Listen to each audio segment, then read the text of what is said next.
Bonjour vous tous, heureux de vous retrouver pour la prochaine série de la formation du disciple. Pourquoi je dis la deuxième série? Parce qu'il y a eu déjà une première série de 8 épisodes de 10 minutes approximativement et une petite introduction à la formation. Un tantôt, je disais la formation des disciples, l'autre fois, je disais le chemin du disciple. Disons que c'est similaire. Aujourd'hui, pour la deuxième série, je vais parler sur des définitions de certains mots qui sont essentiels à comprendre aujourd'hui, surtout dans le langage chrétien.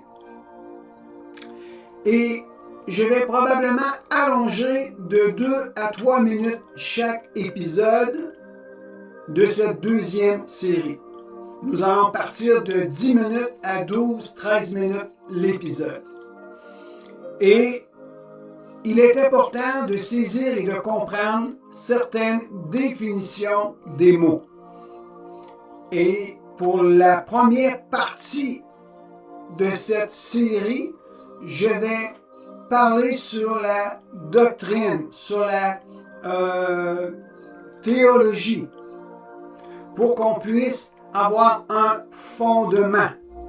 Avant d'aller vers une maturité, une croissance vers la maturité, il nous faut avant tout avoir un bon fondement et à partir de ce fondement, on bâtit. Alors, les mots que nous allons voir durant ces quelques épisodes dans la deuxième série, nous allons comprendre qu'est-ce que la rédemption, que signifie la sanctification, la justification, le baptême, et nous allons ce soir, parce que je l'enregistre en soirée, mais vous, probablement que vous le regardez durant le jour, je vais parler à propos du fondement. J'espère que vous avez votre Bible et votre cahier de notes, qui est important, voire même essentiel dans la formation. Que ce soit la formation tant spirituelle qu'une formation d'un métier ou d'un cours quelconque, nous prenons toujours des notes pour se faire des petits rappels. Alors, je veux bénir votre journée, votre soirée, votre semaine. Je veux bénir cette deuxième série avec vous d'une manière à ce que vous puissiez recevoir pleinement ce que vous avez besoin d'avoir dans votre croissance spirituelle. Alors, au nom de Jésus, Père, je bénis chaque personne qui nous regarde aujourd'hui et nous appelons une bénédiction et une paix surabondante sur chaque disciple. Et je veux qu'il puisse grandir en grâce, en sagesse et en maturité devant toi, Père, et aussi devant les hommes. Qu'il puisse être béni à tout égard, qu'il soit en bonne santé et qu'il puisse prospérer comme prospère l'état de leur âme. Alors, au nom de Jésus, soyez bénis. Quand nous disons la formation de disciples, ce n'est pas une formation qui vous dévalorise. De toute façon, à l'âge où je suis rendu, je suis encore dans la formation de disciples parce que toute notre vie, nous devons avoir un cœur qui apprend. Et la vie du disciple, c'est quelqu'un qui se tient aux pieds du Maître, qui est Jésus-Christ, et qui se fait enseigner par le Saint-Esprit. Et par le fait même, il utilise certaines canaux, certains voix, dans le sens des hommes. Il utilise la parole de Dieu. Il utilise différents canaux pour qu'on puisse être enseigné. Voire même les épreuves nous enseignent. Alors, toute notre vie, ne soyez pas surpris qu'on vous qualifie de disciple et n'en soyez pas offusqués. Comme je vous dis, moi, je suis encore un disciple parce que je veux discipliner ma vie jusqu'au retour de notre Seigneur Jésus-Christ.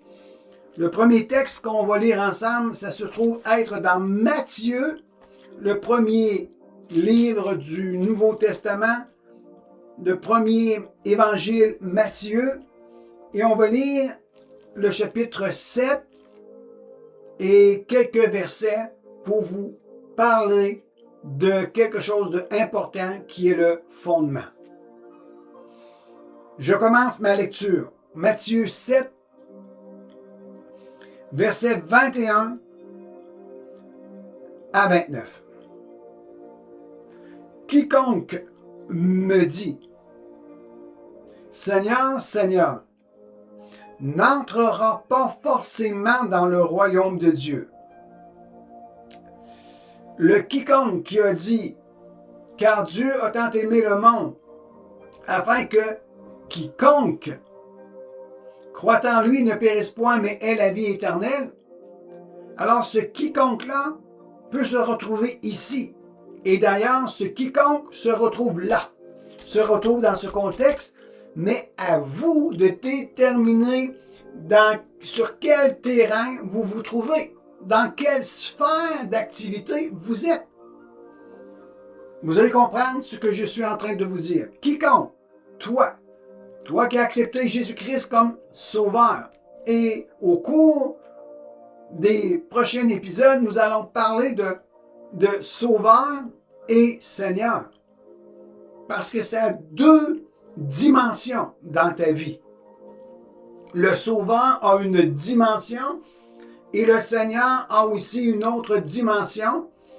Et c'est la même personne. Jésus-Christ, le Fils du Dieu vivant, venant mourir sur la croix pour le pardon des péchés. Et qu'il est mis au tombeau. Le troisième jour, il a été ressuscité d'entre les morts. Pour toi, tu le reçois comme sauveur. Il y a aussi une partie où, dans ta vie, il doit devenir le Seigneur. Quiconque me dit, Seigneur, Seigneur, n'entrera pas forcément dans le royaume de Dieu, mais celui-là seul qui fait la volonté de mon Père qui est dans les cieux. Le verset ici dit, celui qui fait la volonté de mon Père, c'est lui qui va être dans le royaume. Alors, tu peux déclarer que Jésus est le Seigneur, mais cela ne signifie pas forcément que tu es dans le royaume de Dieu. Le royaume de Dieu appartient aux enfants de Dieu nés de nouveau qui font la volonté du Père. Beaucoup me diront en ce jour-là, Seigneur, Seigneur, n'est-ce pas en ton nom que nous avons prophétisé, que nous avons chassé des démons en ton nom et que nous avons fait beaucoup de miracles? Wow! Nous voyons ici des croyants en action. On continue. Jésus dit, c'est pas moi, c'est Jésus qui parle. Alors je leur déclarerai, je ne vous ai jamais connu, retirez-vous de moi. Vous qui commettez l'iniquité. Quelle était l'iniquité ici? Oh, c'est important à comprendre. On va définir dans les temps qui vont venir la différence entre péché, iniquité et transgression. Alors, au verset 24, alors, quiconque entend de moi ces paroles, quiconque entend de moi ces paroles. Un disciple entend ces paroles et les met en pratique sera semblable à un homme prudent qui a bâti sa maison sur le roc. La pluie est tombée, les torrents sont venus, les vents ont soufflé et se sont portés sur cette maison. Elle n'est pas tombée, car elle était bâtie sur le roc. Ici, le roc, c'est le fondement, et nous allons en parler bientôt. Mais quiconque entend de moi ces paroles et ne les met pas en pratique. Alors, il y en a un qui entend, qui met en pratique. L'autre entend, mais ne met pas en pratique. Il y en a un qui dit « Seigneur, Seigneur ». Jésus dit « Ce n'est pas tous qui me disent « Seigneur, Seigneur », seulement ceux qui font la volonté de mon Père. Faire la volonté du Père vient en fait le compte de obéir à la parole qui est Jésus-Christ. Et celui qui obéit, construit, bâtit sa maison, ta vie, ta croissance spirituelle sur le rocher. J'espère que je ne vais pas trop vite ici. Il est important de mettre en pratique ce que nous entendons de Jésus. Et par le fait même, nous sommes dans la volonté de Dieu et nous bâtissons notre vie sur le rocher. Mais quiconque entend de moi ces paroles et ne les met pas en pratique sera semblable à un homme insensé qui a bâti sa maison sur le sable. La pluie est tombée, les torrents sont venus, les vents ont soufflé et se sont abattus sur cette maison. Elle est tombée et sa ruine a été grande. Sa ruine, sa maison, la vie de ceux qui n'obéissent pas. Il y a une ruine. Quand Jésus eut achevé ses discours, les foules restèrent frappées de son enseignement, car il enseignait comme quelqu'un qui a de l'autorité et non pas comme les scribes.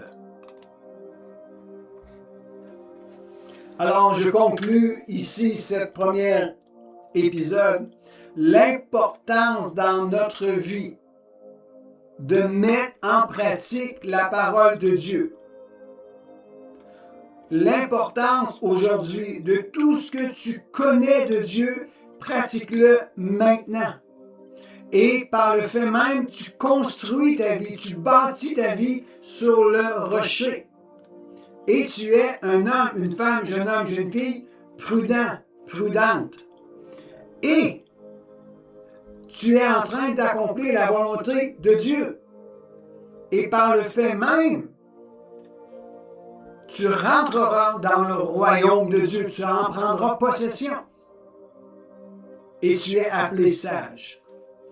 Alors, pour ce premier épisode, prenez en note qu'il est important de développer son oreille du disciple. Je vous donne un verset. Ésaïe 50, versets 1 à 4. Le prophète Ésaïe, c'est dans l'Ancien Testament. Chapitre 50, versets 1 à 4. Ésaïe 50, de 1 à 4, ça nous parle de l'oreille du disciple qui entend.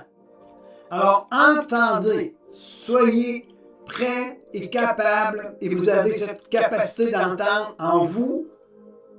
Vous l'avez, cette capacité, parce que vous êtes un enfant de Dieu, et mettez en pratique ce que vous connaissez de Dieu maintenant. Ce que vous entendez, mettez-le en pratique. C'est important, c'est essentiel. Et sur ça, je vous dis, passez une excellente fin de journée et que Dieu vous bénisse abondamment. Et on se voit très bientôt pour la suite de poser le fondement.